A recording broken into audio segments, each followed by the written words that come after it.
ano ba yung slice. Sabihin natin meron tayo ditong frame, frame, tapos may ayan. Pero yung part na to kasama tong my color, yun yung i-export natin.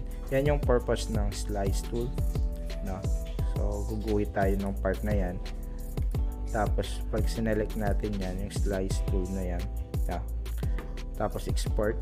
So makita nyo dito sa preview kung ano yung nasa box ng itong napapasukan ng in-slice natin, siya yung ma-export yung portion, regardless nasa baba siya o nasa taas yung layer niya.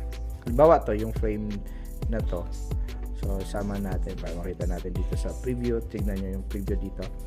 Pero to na frame, ilagay ko sa taas, tapos click ulit yung slice, so andun pa rin siya, basta nakikita siya sa loob ng box ay pwede siya ma-export.